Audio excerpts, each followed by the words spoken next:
Welcome back. Today marks the 49th Earth Day, and President Trump, who has called climate change a hoax, I should remind you, and he actually formed a panel of climate deniers to refute his own government's reports showing how alarming the situation has become. Well, the president issued an Earth Day message. Here, a portion of it. Quote, "On this day, we reaffirm our responsibility to protect God's wondrous creation for future generations. Environmental protection and economic prosperity can go hand in hand.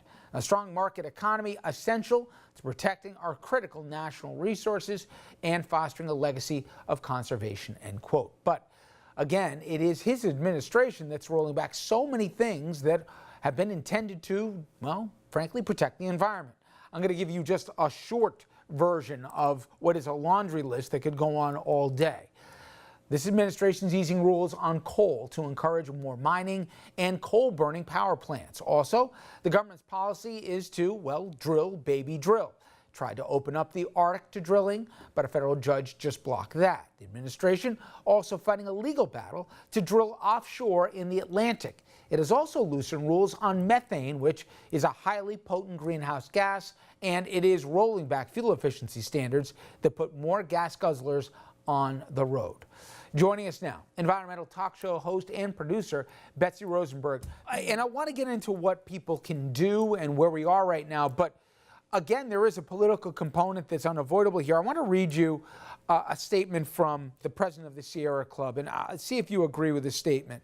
"This president is the worst president for the environment our nation has ever had, regularly and consistently prioritizing the profits of corporate polluters over clean air, clean water, and the health of our communities." Now, obviously, climate change did not occur or begin on this president's watch, but in terms of policies large and small, can we consistently say, Betsy, that he's not only rolled things back and made it more business friendly, but he is doing more intentionally to harm the environment than in any president that preceded him? Yes, and Trump and company are doing it almost gleefully. You know, it wasn't enough for we environmentalists during the Obama administration, but they look really true and deep green compared to this administration. There are no words for just how awful this administration is, and the fact that they do it with, you know, doublespeak and euphemisms, and Trump supposedly is going to run on his environmental record, you know, next campaign. That's outrageous. You know, it's up is down, black is white, and the, you know, it's all about clean air and clean water. Notice they never talk about a stable climate. And if people want to know just what kind of company we find ourselves in, we literally are with Syria and one other country in terms of the only nations on the planet that won't abide by some of these climate treaties. But give me an idea, if you can, Betsy, about some of the numbers. I know we throw a ton of data at our audiences, but nonetheless, if the audience is going to walk away with a few numbers they'll think about just the scope of what we're dealing with, give them some of that math.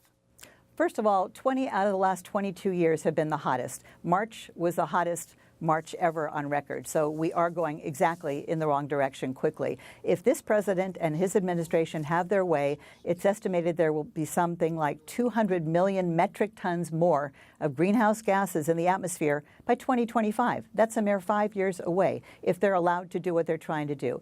350 parts per million of gases in the atmosphere is considered the safe level. Well, we are at 410 right now. Look around. Does it look like our weather is safe for property, for lives, for our health, for our economy?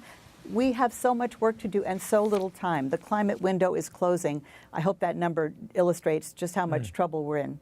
It does. I'm curious how you answer this next one, Betsy. I have, of my kids, one of them is militant. I'm not allowed to bring a straw into the house here. If I put something, if I don't put something in recycling, you know, I'm going to hear about it for 20 minutes.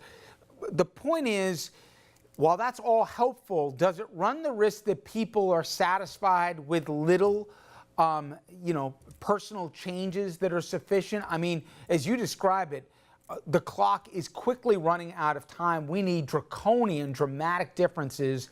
How do you look at it, at least with a younger generation, that understands they need to do more, but do we run the risk of just not doing enough fast enough? Not only that, Richard, and thank you for your coverage of climate change. We don't get enough of this in mainstream media. You brought up a very good point. Not only will little things not get us there, because for so many years it was a recycling segment once a year, you know, on the Today Show. It's no longer about recycling. Sure, that matters, but nothing like the bigger picture. Not only is it not okay to just focus on the small things and ignore the bigger threats, but it's not okay to just let our kids bear the burden, because there's such a thing as too late, as President Obama said. When it comes to carbon emissions, we are very late in the game. And you used the word draconian. That's a good word to describe this administration. You cannot underestimate how idiotic it is to be rolling back critical progress. As you probably know with the media, sometimes things resonate with audiences when you can argue even something even more serious doesn't. God forbid someone does something to a pet, as awful as it is. That will dominate a news cycle more than if something else you could argue have. To that end, in fact, there's a new book coming out to which I know you participated. It's Climate Abandoned, We Are the Endangered Species, speaking about people. But even if people care about the animal kingdom, we are seeing vanishing species in our lifetimes that are just being wiped out here, I think at a rate the general public doesn't appreciate. So if they don't even care about us and they care about the animal kingdom, I think they'd be shocked at how fast things are changing with such permanent results. Absolutely. Thank you for bringing up the extinction crisis. This is the sixth mass extinction. Most people are not aware this is the first one caused by we humans. We are losing an estimated 200 species per day. And these are exotic species. These are mammals. The insects are disappearing. Bees are disappearing. Some of that is climate change. Some of it is all the insecticides and pesticides we use in this country. We are next. If bees go and insects go, guess what? They're responsible. Bees pollinate a quarter of our crops. We're going to lose our food sources. I mean, this is no longer a stretch to think that we are endangered. So thank you for mentioning that book, available today on Amazon. It's a great compilation. 22 authors and myself contributed different chapters based on our expertise. Mine is on the media and how the media has abandoned this story. It's so critical that people are more aware. You know what? It's not going to get solved if we're just dealing with the margins. It's got to be mainstream and Main Street. Well, Climate Abandoned, We Are the Endangered Species. Betsy, I appreciate a few minutes. Thank you so much, and a happy Earth Day to you. Thank you, and happy Earth Day to you, Richard. Thanks for what you're doing. And up next, a story about second chances. Out of prison, but not out of luck. How a cardinal, a former governor, and a first lady are helping former inmates give back to society after they've done paying their debt to society.